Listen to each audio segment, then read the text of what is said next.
Assalamualaikum warahmatullahi wabarakatuh. Yang terhormat Ibu Yeni selaku dosen pengampu pada mata kuliah perkembangan peserta didik dan teman-teman sekalian yang saya banggakan. Perkenalkan, nama saya Mafati Nur Afadila dengan NIM 2410221024. Di sini saya akan mempresentasikan hasil diskusi dari kelompok kami mengenai karakteristik perkembangan kepribadian, sosial emosional remaja serta implikasinya dalam dunia pendidikan. Tentunya saya tidak sendiri, saya ditemani oleh rekan saya yakni Kumimatus Saibe dengan NIM 2410221025. Yang pertama yaitu definisinya. Menurut Erik Erikson, remaja adalah tahap pencarian jati diri yang disebut dengan identitas versus kebingungan identitas. Apa itu?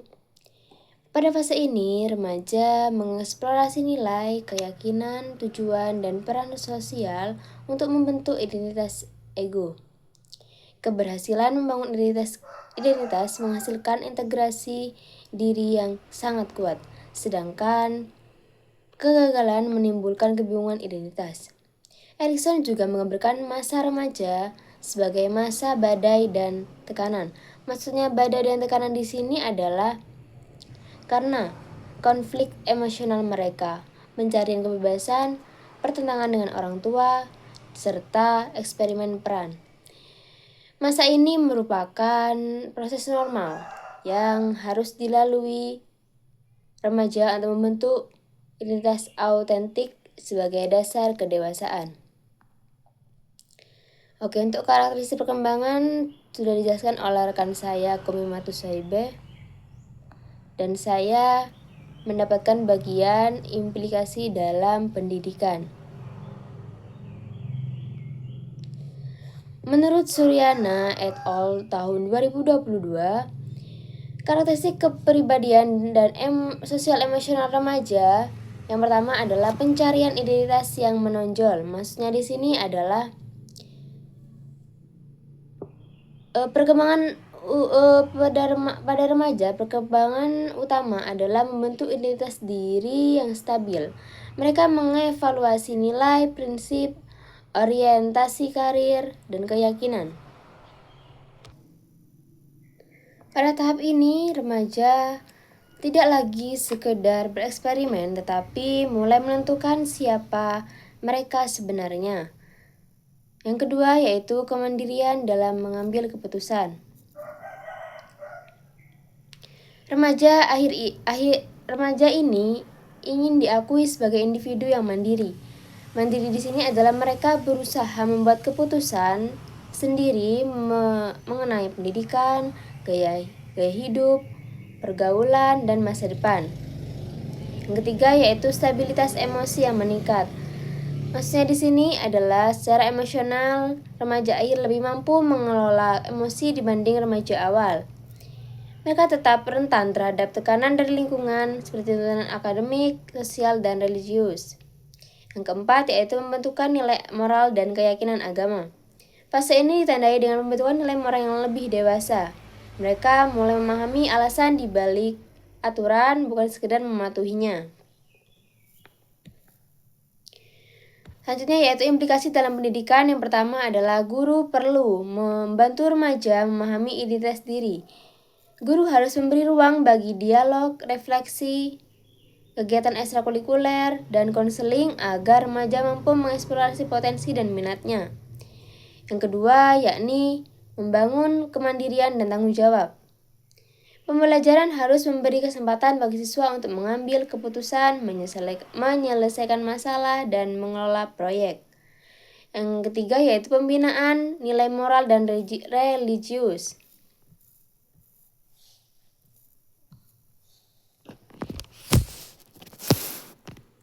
Karakter dan spiritual harus ditanamkan melalui teladan, diskusi moral, dan pembiasaan dalam kegiatan di sekolah.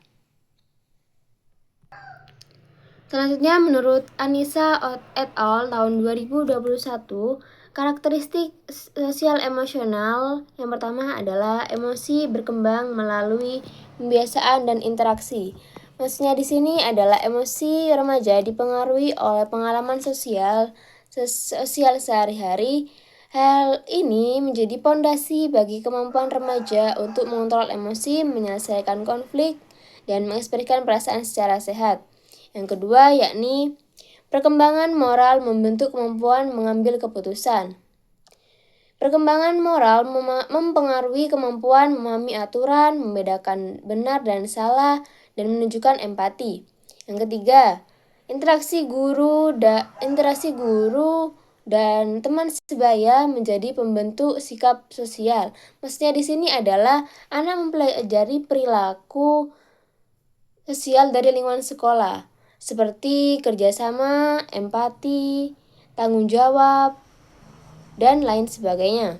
Implikasi dalam pendidikan yaitu yang pertama, lingkungan sekolah harus mendukung empati dan kerjasama, seperti kegiatan gotong royong, permainan kelompok, dan pembelajaran komparatif, agar siswa jadi lebih berkembang pada masa remaja.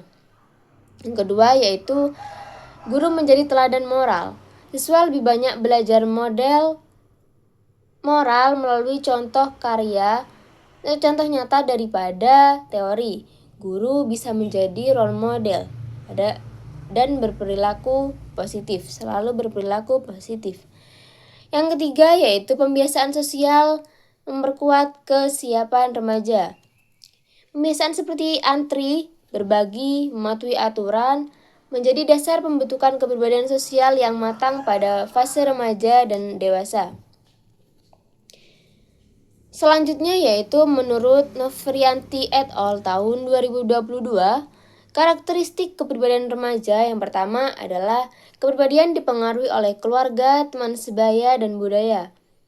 Keluarga membentuk dasar kepribadian atau kepercayaan diri dan keamanan emosional remaja. Sementara teman sebayanya menjadi referensi utama dalam mengekspresikan identitas mereka. Yang kedua yaitu integrasi dan nilai dan konsep diri. Remaja mulai menggabungkan pengalaman hidup, nilai keluarga, pendidikan, dan pengaruh sosial ke dalam struktur kepribadiannya. Yang kedua yaitu pengaruh faktor modern seperti media digital. Teknologi mempengaruhi cara memahami diri, membandingkan diri dengan orang lain, dan membangun citra diri. Implikasi dalam pendidikan yaitu yang pertama, strategi pembelajaran harus mengenali perbedaan kepribadian. Tidak semua siswa cocok dengan metode yang sama.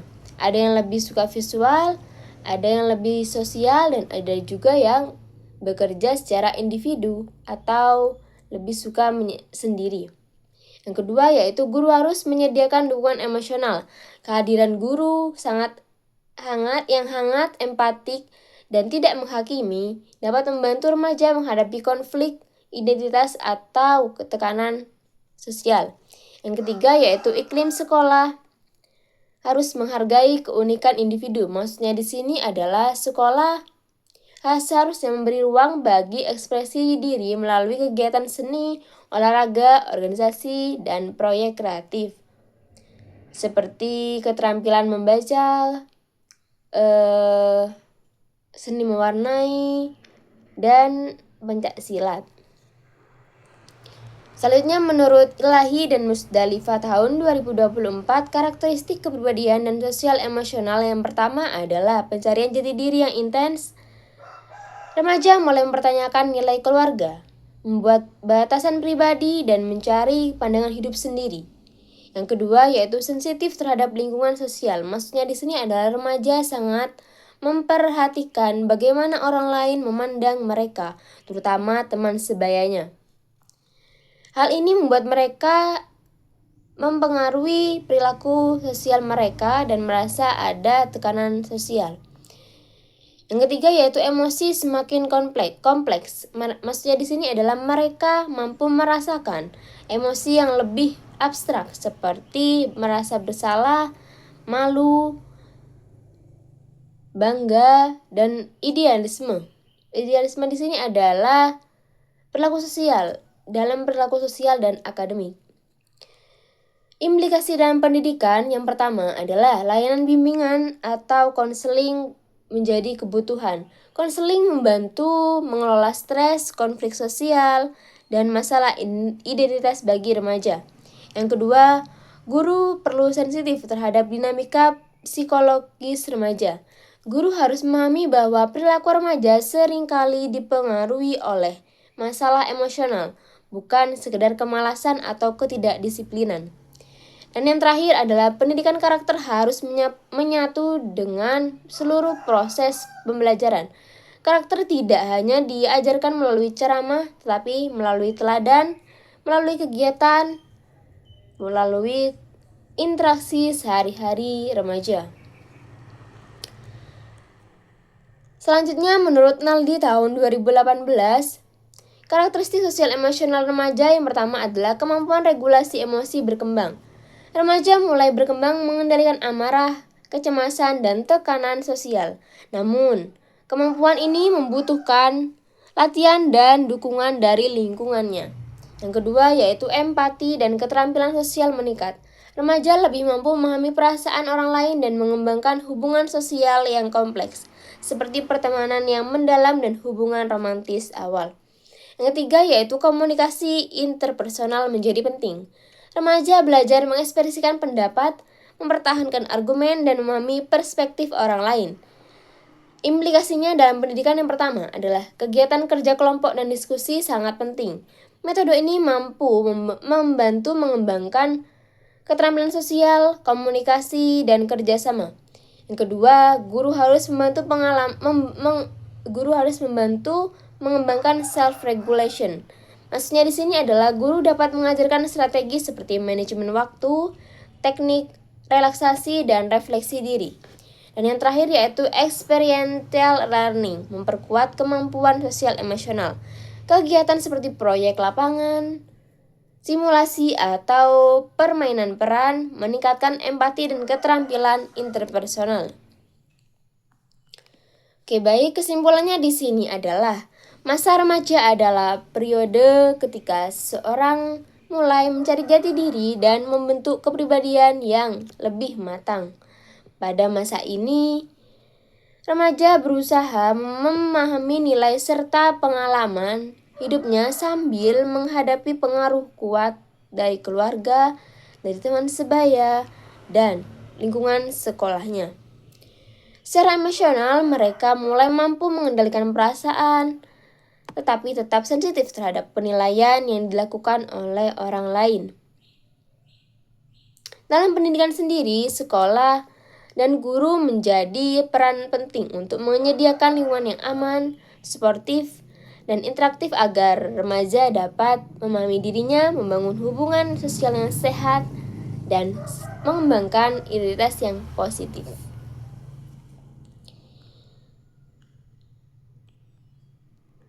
Daftar pustaka yang kami gunakan adalah sebanyak 5 jurnal.